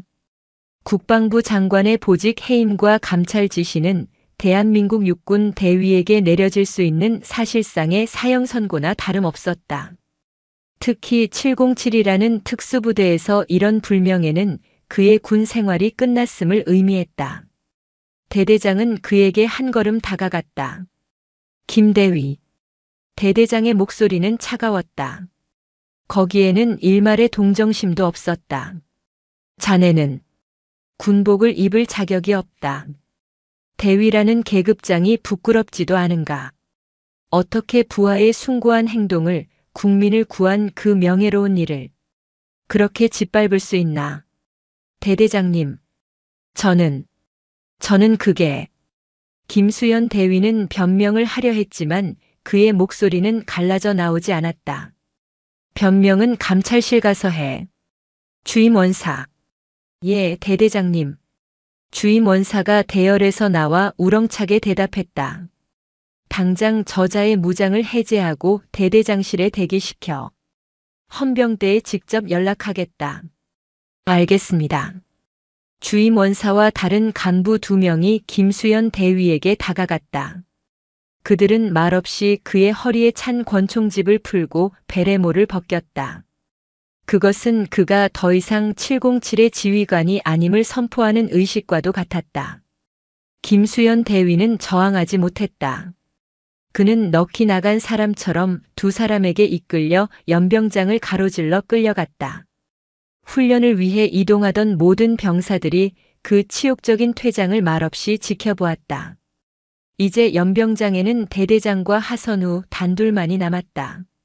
대대장은 하선우에게 다가왔다. 그는 어제와는 전혀 다른 깊은 존경심이 담긴 눈으로 그녀를 바라보았다. 그리고 그녀의 가슴에 달린 광복 훈장을 바라보았다. 보국 훈장. 그것도 광복장은 웬만한 장군들도 평생 한번 만져보기 힘든 영예였다. 하중사. 네, 대대장님. 정말 미안하네. 대대장이 깊이 고개를 숙였다. 자네가 그런 부당한 대우를 받는 동안 지휘관으로서 제대로 살피지 못했어. 어제 자네를 불렀을 때 솔직히 물었어야 했는데. 자네의 그 특이사항 없음이라는 대답 뒤에 이런 엄청난 일이 숨겨져 있을 줄은 몰랐네. 아니, 짐작했으면서도 모른 척했는지도 모르지. 나 역시 김 대위와 같은 오만한 간부는 아니었는지 반성하게 되네. 하선우는 아무 말도 할 수 없었다. 하중사, 자네는 우리 707의 자랑이다. 아니, 육군의 자랑이야. 대대장은 그녀의 어깨를 두드리며 말했다. 장관님께서 직접 명하신 일이다. 오늘은 모든 훈련에서 열외하도록. 관사에 가서 푹 쉬게. 이건 명령이야. 하지만이라니. 지금 자네 가슴에 달린 게 뭔지 보이나? 그건 휴가를 전부 반납하고 얻은 명예야. 자네가 쉬지 않는다면 그 훈장의 의미가 퇴색되는 걸세. 그리고 대대장은 미소를 지었다. 자네가 날린 그 이틀 휴가 내가 10배로 갚아주겠네. 장관님께 따로 건의해서 특별 포상 휴가 30장을 올려놓았으니 언제든 쓰게. 하선우는 그제야 긴장이 풀리는 것을 느꼈다. 그녀는 다시 한번 눈물이 핑 도는 것을 참고 경례를 붙였다. 단결. 감사합니다. 연병장을 떠나 관사로 돌아가는 길은 어제와는 완전히 달랐다. 그녀가 지나가는 길목마다 훈련 준비를 하던 대원들이 하던 일을 멈추고 그녀를 바라보았다. 마치 홍해의 물이 갈라지듯 그녀를 중심으로 길이 열렸다. 그들의 눈에는 더 이상 휴가 망친 불쌍한 여군이라는 동정이나 유난 떠는 여군이라는 비아냥이 없었다. 오직 한 가지 감정만이 남아 있었다. 경외. 자신들과 같은 군복을 입고 있지만 자신들이 감히 실천하지 못한 위대한 일을 해낸 동료에 대한 순수한 존경심이었다. 어제까지 그녀를 비웃고 험담하던 몇몇 간부들은 그녀와 눈이 마주치자 화들짝 놀라며 고개를 숙였다. 하선우는 그들의 시선을 애써 외면하며 묵묵히 걸었다. 그녀는 영웅 대접을 받고 싶지 않았다. 그녀는 관사에 도착하자마자 문을 잠갔다. 그리고 전투복 상의를 벗어 의자에 걸었다. 아침 햇살이 창문을 통해 들어와 전투복 가슴에 달린 훈장을 비췄다. 그녀는 훈장을 조심스럽게 만져보았다. 차갑지만 묵직한 금속의 감촉. 그것은 그녀가 지난 이틀간 느꼈던 모든 피로와 서러움, 그리고 오늘 아침 김대위에게 받았던 모욕까지도 모두 씻어내는 듯한 무게였다. 그녀는 침대에 쓰러지듯 누웠다. 길고 긴 폭풍이 드디어 지나간 것 같았다. 하선우가 관사에서 깊은 잠에 빠져든 사이 707 부대는 그야말로 발칵 뒤집혔다. 김수현 대위는 즉각 헌병대에 인계되어 조사를 받기 시작했다. 그의 보직 해임과 감찰 소식은 부대 내부 전산망을 통해 순식간에 퍼져나갔다. 그리고 하선우 중사의 이야기도 함께였다. 들었어? 그 할머니가 국방부 장관님 어머니셨대. 뭐? 진짜야? 그럼 하 중사가 장관님 어머니를 구한 거네. 미쳤다. 그런데 김대위는 그것도 모르고 하 중사한테 인사고가 가지고 협박을 한 거라고. 와, 간도 크지. 장관님 어머니 구한 부하한테. 쯧쯧, 저건 군 생활 끝난 정도가 아니라 그냥 인생이 끝난 거네. 식당, 휴게실, 훈련장, 사무실, 부대 내의 모든 공간에서 하선우의 이름이 오르내렸다. 어제까지만 해도 그녀를 동정하거나 혹은 은근히 무시했던 시선들은 하룻밤 사이에 경이로움과 두려움이 뒤섞인 존경으로 변해 있었다. 그녀는 이제 단순한 하중사가 아니었다. 장관에게 직접 훈장을 받은 특전사 김수현 대위를 날려버린 여군으로 불렸다. 하선우는 다음 날 아침 푹 자고 일어나 다시 일상으로 복귀했다. 그녀가 아침 식사를 위해 식당에 들어서는 순간 수백 명이 식사를 하던 식당 내부가 순간 쨍하고 얼어붙었다. 모든 숟가락질이 멈췄다. 모든 대화가 끊겼다. 모든 시선이 그녀에게 향했다. 하선우는 당황했지만 애써 태연하게 식판을 들고 배식을 받았다. 그녀가 자리를 잡기 위해 두리번거리자 여기저기서 그녀를 위해 자리를 비워주려는 어색한 움직임들이 보였다. 그녀는 평소처럼 구석 자리에 앉아 밥을 먹기 시작했다. 그때 한 동료 중사가 조심스럽게 그녀의 맞은편에 앉았다. 그는 평소 김수현 대위와 친하게 지내며 하선우를 은근히 따돌리던 무리 중 하나였다. 저, 하중사. 응. 왜 그래, 박중사. 아니, 어제 장관님 오셨던 거 정말 대단하더라. 그는 횡설수설했다. 그리고 미안하다. 솔직히 나 하중사가 휴가 날리고 왔다고 했을 때 속으로 좀 비웃었거든. 김대위 말만 듣고 여군이 정에 약해서 일 그르친다고 그렇게 생각했어. 정말 미안하다. 그가 고개를 숙였다. 하선우는 숟가락을 내려놓고 그를 바라보았다. 박중사. 고개 들어. 난 괜찮아. 아니, 안 괜찮을 거야. 우리가 얼마나. 중요한 건 내가 비웃음 당한 게 아니야. 우리가 군인이라는 사실을 잊지 않는 거지. 만약 그 할머니가 장관님 어머니가 아니었다면, 그래도 나는 똑같이 했을 거야. 그리고 자네도 그랬어야 해. 그녀의 말에 박 중사는 얼굴이 새빨개졌다. 맞아. 내 말이 맞아. 부끄럽다. 정말로. 그의 진심 어린 사과에 하선우는 비로소 희미하게 웃었다. 됐다. 밥 먹자. 훈련 뛰려면 든든하게 먹어야지. 그제야 식당의 얼음이 깨지기 시작했다. 사람들은 다시 식사를 시작했지만 분위기는 전과 확연히 달랐다. 그 파문은 부대 밖으로도 퍼져나갔다. 국방부 정훈 공보실은 이 사건을 그냥 넘기지 않았다. 물론 장관의 어머니라는 사실은 가족의 사생활 보호를 위해 철저히 함구되었다. 하지만 707 특전사 여군 휴가 반납하고 길 잃은 치매 노인 구해. 장관 부대 직접 방문해 보국 훈장 수여라는 제목의 보도자료가 배포되었다. 그날 저녁 9시 뉴스에 하선우의 이야기가 나왔다. 하선우는 관사 휴게실에서 동료들과 함께 텔레비전을 보고 있었다. 앵커는 감동적인 목소리로 그녀의 선행을 소개했다. 자료 화면으로는 707 부대원들이 훈련하는 모습과 검은 헬기가 착륙하는 모습 멀리서 찍은 영상, 그리고 하선우의 이름과 계급이 자막으로 처리되어 나갔다. 어이 하선우, 너 텔레비전 나온다. 동료들이 환호성을 질렀다. 하선우는 얼굴이 화끈거려 손으로 얼굴을 가렸다. 그 순간 그녀의 주머니에서 휴대전화가 미친 듯이 울렸다.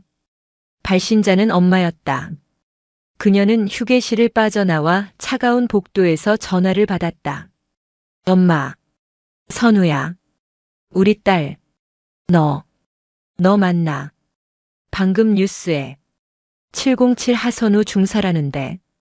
어머니의 목소리는 흥분과 걱정으로 심하게 떨리고 있었다. 하선우는 그제야 어머니에게 제대로 설명하지 못했던 것이 떠올랐다. 엄마, 그게 맞아. 나야. 아이고 내 새끼. 이게 무슨 일이고.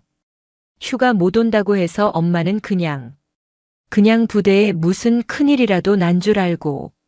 전화기 너머로 어머니가 울음을 터뜨리는 소리가 들렸다. 할머니를 구했다고. 이틀 동안 병원에서. 아이고 우리 딸. 장하다. 장해. 그 고생을 혼자 다 했나. 밥은 묵고 한기가.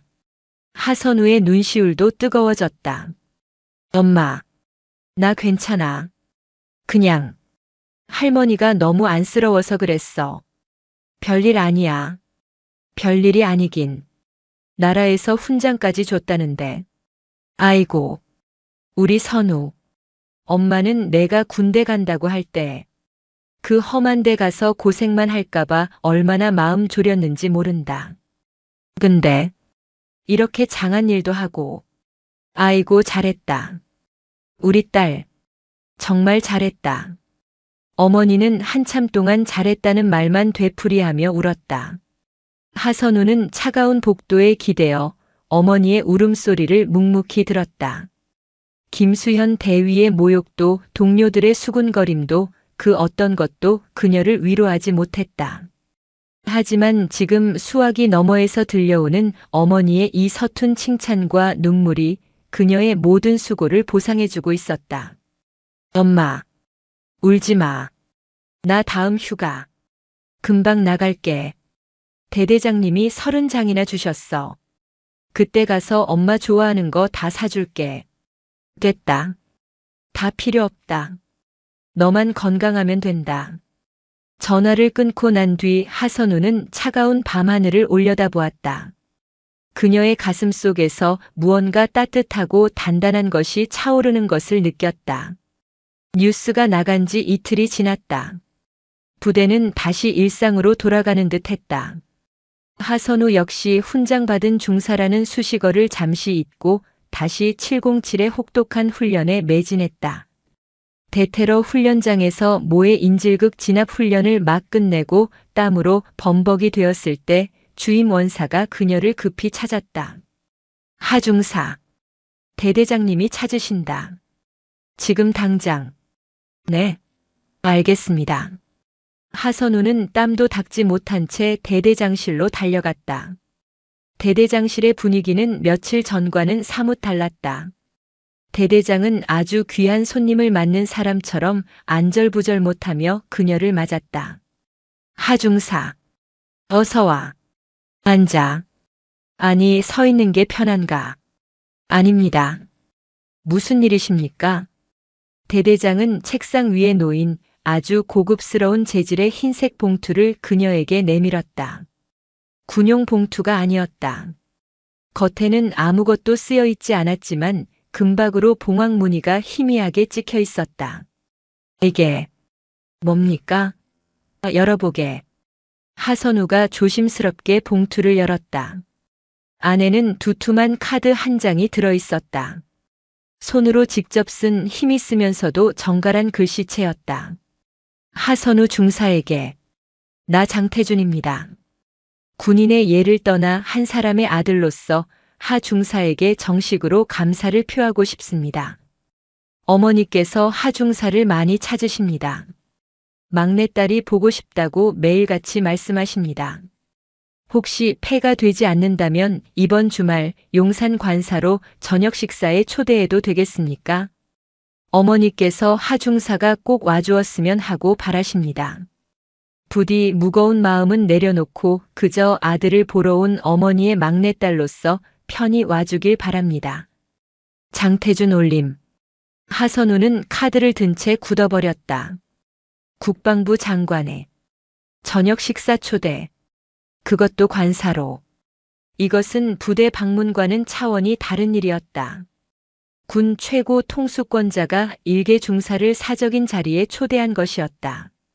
대대장님, 저는 이걸 받을 수 없습니다. 제가 어떻게 감히. 하중사. 대대장이 그녀의 말을 막았다. 이건 국방부 장관의 초대가 아닐세. 이건 아들 장태준이 어머니의 은인에게 보내는 초대야. 그리고 내 생각엔 어머니께서 하중사를 봐야 심리적으로 안정이 되실 것 같네. 그는 잠시 뜸을 들였다. 자네가 병원에서 이틀간 보여준 그 정성이 치매로 혼란스러우셨던 어르신께 유일한 빛이었을 걸세. 가줘야 하네. 이건 또 다른 임무라고 생각하게. 결국 하선우는 고개를 끄덕일 수밖에 없었다. 알겠습니다. 가겠습니다. 그래. 잘 생각했어. 이번 주말 토요일 저녁이다. 내가 자네가 입고 갈 사복. 아니, 군인으로서의 품위를 지킬 수 있는 정복을 준비시킬까? 아닙니다. 대대장님. 하선우는 단호하게 말했다. 카드에 막내딸로서 와달라고 하셨습니다. 군인이 아니라.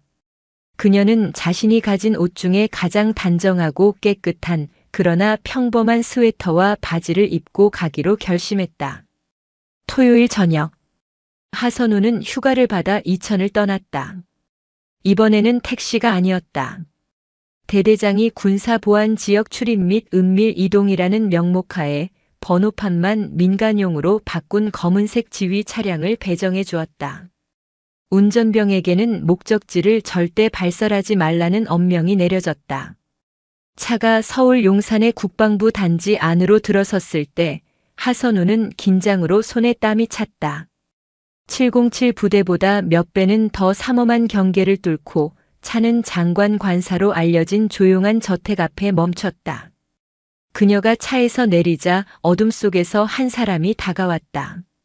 병원에서 보았던 배우 정우성을 닮았던 그 냉철한 인상의 박 실장이었다. 하 중사님, 오시느라 고생 많으셨습니다. 그는 하선우에게 깊이 허리를 숙여 인사했다. 장관님께서 기다리고 계십니다. 이쪽으로. 그를 따라 들어간 저택 내부는 그녀가 상상했던 화려한 모습과는 거리가 멀었다. 오히려 잘 정돈된 오래되었지만 기품 있는 한옥의 느낌이었다. 따뜻한 조명과 은은한 나무 향기가 긴장을 풀어주었다. 그리고 거실에서 한 남자가 그녀를 기다리고 있었다. 장태준 장관이었다. 그는 훈장을 수여하던 날의 위험 있는 정복도 병원에서 만났던 절박한 모습도 아니었다. 그는 편안한 남색 스웨터를 입고 두 손을 가지런히 모은 채 서 있었다. 그는 하선우를 보자 마치 오랜만에 만난 조카를 대하듯 따뜻하게 웃었다. 하중사, 어서 와요. 정말 와주었구려. 고맙네. 그는 악수를 청했다. 하선우가 얼떨결에 손을 내밀자 그가 두 손으로 그녀의 손을 꽉 잡았다. 어머니는 주방에서 하중사 온다고 계속 들락거리신다네. 그가 하선우를 안쪽 식당으로 안내했다. 식탁에는 화려한 진수성찬 대신 따뜻한 김이 모락모락 나는 한식들이 정갈하게 차려져 있었다. 그리고 그곳에 할머니가 앉아 있었다. 병원에서 보았던 야위고 초췌한 모습이 아니었다. 깨끗하게 빗어 넘긴 백발, 고운 한복을 차려입은 할머니는 비록 얼굴에 주름은 가득했지만 아주 온화하고 기품 있는 모습이었다. 할머니는 하선우를 보자마자 환하게 웃었다. 왔어. 우리 막내. 이번에는 치매로 인한 혼란이 아니었다. 그녀는 모든 것을 기억하고 있었다. 할머니. 하선우가 뭐라고 말하기도 전에 할머니가 그녀를 향해 야윈 팔을 벌렸다. 이리 와. 내 새끼. 밥 먹어야지. 내가 우리 막내딸 오면 주려고 제일 좋아하는 고깃국 끓이라고 했어. 하선우는 그 자리에 멈춰 섰다. 고깃국. 병원에서 할머니가 그토록 찾았던 음식이었다. 장태준 장관이 그녀의 등을 가볍게 밀어주었다. 가보게. 하중사. 오늘은 내 어머니의 막내딸이 되어주게. 하선우는 천천히 걸어가 할머니의 품에 안겼다. 할머니는 그녀의 등을 토닥이며 연신 고맙다. 우리 강아지라는 말만 되풀이했다. 자신의 휴가 이틀을 바쳤던 그 만남이 그녀에게 또 다른 가족을 만들어주고 있었다. 그날 밤 용산의 관사에서는 국방부 장관과 특전사 중사가 아닌 그저 아들과 두 딸이 함께하는 따뜻한 저녁 식사가 이어졌다. 따뜻한 김이 모락모락 피어오르는 식탁은 기묘한 조화를 이루고 있었다. 대한민국의 국방을 책임지는 강철 같은 사내로만 알려진 장태준 장관. 기억이 돌아왔다 흐려지기를 반복하지만 지금 이 순간만큼은 오직 막내딸을 향한 애정으로 가득 찬 백발의 노모. 그리고 그들 사이에 707의 전투복 대신 단정한 스웨터를 입고 앉아있는 특전사 하선우 중사. 고깃국이여. 어서 먹어.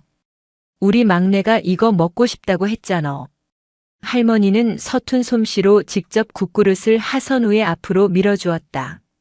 하선우가 이천의 병원에서 간호할 때 할머니는 어서 나와서 아들에게 고깃국을 끓여주러 가야 한다고 또 자신이 고깃국을 먹고 싶다고 그토록 노래를 불렀었다.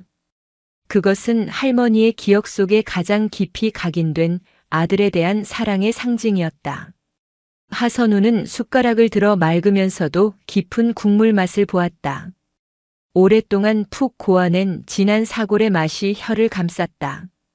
그것은 단순히 맛있는 음식이 아니었다. 그것은 이틀간의 고생과 모욕, 그리고 어제의 영광을 모두 감싸 안는 따뜻한 위로 그 자체였다. 맛있습니다. 할머니. 정말 맛있습니다. 그녀의 말에 할머니는 아이처럼 기뻐하며 웃었다. 장태준 장관은 그런 두 사람의 모습을 밥을 먹는 둥 마는 둥 하며 그저 지켜보고 있었다. 그의 눈빛은 헬기에서 내릴 때의 그 엄격한 장군의 눈빛이 아니었다. 그는 지금 자신의 어머니가 잃어버렸던 행복의 한 조각을 되찾아준 은인을 바라보는 한 아들의 눈빛을 하고 있었다. 어머니께서 병원에서 깨어나신 이후로 계속 하중사 이야기를 하셨네. 장관이 조용히 입을 열었다. 처음에는 치매 증상으로 혼란스러워 하시는 줄 알았지. 우리 막내딸, 나를 구해준 군인 아가씨라는 말을 섞어 쓰시면서 말이야. 그런데 그게 아니었어. 어머니는 정확히 기억하고 계셨던 거네. 자신을 구해준 사람이 자신의 딸처럼 느껴질 만큼 고맙고 소중했다는 것을. 할머니가 하선우의 손을 꼭 잡았다. 내 손 잡아주던 손이여. 이 손. 어찌나 따뜻하고 야무지던지. 이 손이 나를 살렸어. 우리 아들 만나게 해줬어. 하선우는 자신의 굳은 살 박인 손을 내려다보았다. 수없이 총을 쏘고 암벽을 타고 적을 제압하던 손. 그 손이 누군가에게는 생명의 동아줄이자 잊을 수 없는 온기였다는 사실이 새삼스레 가슴을 울렸다. 하중사. 장관이 물었다. 궁금한 것이 있네. 내 어머니. 어쩌다가 이천의 그 부대 앞에서 발견되신 건지 혹시 무어라 말씀하신 게 있나? 우리가 아무리 여쭈어도 그 부분은 잘 기억을 못하셔서. 하선우는 잠시 생각에 잠겼다. 이틀간 들었던 할머니의 수많은 헛소리와 진심들. 정확하지는 않습니다만 아들을 만나러 간다고 하셨습니다. 그리고 군인들이 많은 곳으로 가야 한다고 하셨습니다. 아마도 용산의 장관님을 뵈러 가시려다가 버스를 잘못 타시거나 길을 잃으신 것 같습니다. 그러다 이천 터미널에 내리셨고 그곳에서 또 군인을 찾다가 마침 가장 크고 삼엄해 보였던 저희 부대까지 흘러오신 게 아닐까 추측합니다. 장태준 장관은 눈을 감았다. 자신을 만나러 오려던 어머니가 영하의 날씨에 수십 킬로미터를 헤매다 차가운 군부대 담벼락에서 죽어가고 있었다는 사실은 그에게 다시 한번 천근만근의 죄책감으로 다가왔다. 내가 불효자야. 그가 낮게 은조렸다. 그때 할머니가 아들의 손등을 툭 쳤다. 무슨 소리여? 내가 왜 불효자여? 이 아가씨가 아니었으면 나는 너 못 보고 저 세상 갔을 사람이야. 고마워해야지. 할머니는 다시 하선우를 바라보며 그녀의 손등을 쓰다듬었다. 이틀 전 하선우가 할머니에게 해주었던 것과 똑같은 행동이었다. 식사가 거의 끝나갈 무렵 장관은 하선우가 보았던 그 흉터에 대해 이야기했다. 하 중사가 전화로 확인해 주었던 그 흉터 말일세. 그는 자신의 어머니의 왼손을 부드럽게 감싸주었다. 반달 모양의 오래된 흉터. 내가 아주 어릴 적 전쟁 직후였네. 먹을 것이 없어 온 산을 헤맬 때였지. 내가 발을 헛디뎌 굴러떨어지면서 바닥에 날카롭게 박혀있던 쇠붙이에 팔이 찔릴 뻔했어. 그때 어머니께서 당신의 손으로 그 쇠붙이를 막아내셨지. 피가 철철 나는데도 나를 업고 수십 리길을 걸어 의원을 찾아가셨어. 이 흉터는 나를 살린 흉터일세. 그는 하선우를 바라보았다. 하 중사가 이 흉터를 기억해준 덕분에 나는 내 어머니를, 내 생명을 다시 찾을 수 있었네. 이 은혜는. 하선우는 고개를 저었다. 장관님, 그만하십시오. 저는 제가 해야 할 일을 했습니다. 군인으로서 그리고 사람으로서 당연한 일이었습니다. 저녁 식사가 끝나고 하선우가 떠나야 할 시간이 되었다.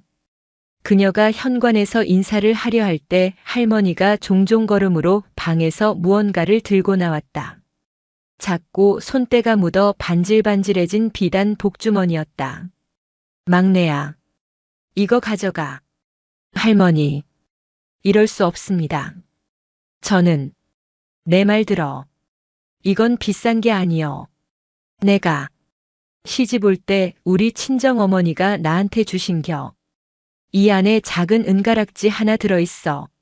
내 평생 몸에 지니고 다닌 거여. 이걸 이제 내 딸한테 주는겨. 꼭 지니고 다녀. 우리 막내딸 험한 일 한다는데 이게 너를 지켜줄 것이여. 할머니는 하선우의 손에 복주머니를 억지로 쥐어주었다. 하선우는 더 이상 거절할 수 없었다. 훈장보다도 더 무겁고 따뜻한 선물이었다. 그녀는 할머니를 마지막으로 힘껏 안아들였다. 장태준 장관이 직접 그녀를 문 밖까지 배웅했다. 관사의 차가운 밤 공기 속에 두 사람의 입김이 하얗게 흩어졌다. 하중사. 장관이 정중하게 그러나 단호하게 말했다. 자네의 그 당연한 일이라는 말에 나는 더 큰 부끄러움을 느끼네. 자네 같은 군인이, 자네 같은 인재가 이천의 그 험한 곳에서만 구르는 것은 국가적인 낭비일세. 하선우의 심장이 덜컥 내려앉았다. 국방부 직할 부대로 옮기는 것은 어떻겠나. 합동참모본부나 아니면 내 직속 비서실의 경호팀도 좋네. 자네의 능력이라면 어디서든. 그것은 거절할 수 없는 대한민국 군인으로서 받을 수 있는 최고의 제안이었다. 출세가도가 보장되는 길이었다. 그러나 하선우는 한치의 망설임도 없이 고개를 숙였다. 장관님, 그 마음만으로도 저는 평생의 영광입니다. 그녀는 고개를 들었다. 그녀의 눈빛은 용산의 그 어떤 불빛보다도 단단하고 맑았다. 하지만 거절하겠습니다. 제 자리는 이천입니다. 저의 동료들이 있는 곳, 제가 땀 흘려온 그곳, 흑표범 부대입니다. 하중사 하지만, 장관님, 저는 김수연 대위 같은 사람이 되기 싫어서 특전사에 지원했습니다. 편한 자리를 탐내는 군인이 아니라 가장 위험한 곳에서 국가와 국민을 지키는 군인이 되고 싶었습니다. 제가 만약 그곳을 떠난다면 저는 그날 위병소 앞에서 할머니를 발견했던 하선우가 아니게 됩니다. 장태준 장관은 그녀의 대답에 잠시 말을 잃었다. 그는 하선우의 눈을 한참 동안 바라보았다. 그 눈에는 어떠한 야망이나 계산도 없었다. 오직 자신이 선택한 길에 대한 순수하고도 강인한 신념만이 자리하고 있었다. 장관은 결국 크게 웃음을 터뜨렸다. 하하. 그래. 그래야 하선우 중사지. 그래야 내가 아는 707의 진짜 군인이지. 그는 실망한 기색이 아니었다. 오히려 자신이 찾던 진정한 군인의 모습을 확인했다는 데에 대한 깊은 기쁨이 묻어나왔다. 알겠네. 하 중사의 뜻을 존중하겠네. 하지만 이것 하나만 약속하게. 무슨 일이든 부당한 일을 겪거나 도움이 필요하면 언제든 나를 아들로서 찾게. 이건 장관의 명령이 아니라 내 어머니 막내딸의 오빠로서 하는 부탁일세. 단결. 명심하겠습니다. 하선우는 마지막으로 거수 경례를 붙였다. 장태준 장관 역시 그녀에게 똑같이 예를 갖추어 경례를 돌려주었다. 다시 이천의 부대로 돌아오는 길 하선우는 차창 밖으로 스쳐 지나가는 어두운 풍경을 바라보았다. 그녀의 한 손에는 차가운 보국 훈장이 아닌 할머니의 체온이 남은 듯한 작은 복주머니가 쥐어져 있었다. 며칠이 지났다. 707 부대는 다시 혹독한 동계 훈련에 돌입했다. 김수현 대위가 불명예스럽게 떠난 자리는 새로운 합리적인 지휘관으로 채워졌다. 부대의 분위기는 눈에 띄게 달라졌다. 더 이상 부당한 위계 질서나 오만한 태도는 용납되지 않았다. 하선우 중사 사건은 모든 대원에게 살아있는 교훈이 되었다. 진정한 강함은 부하를 짓밟는 오만이 아니라 국민을 향한 숭고한 희생정신에서 나온다는 것을. 훈련은 그 어느 때보다 격렬했다.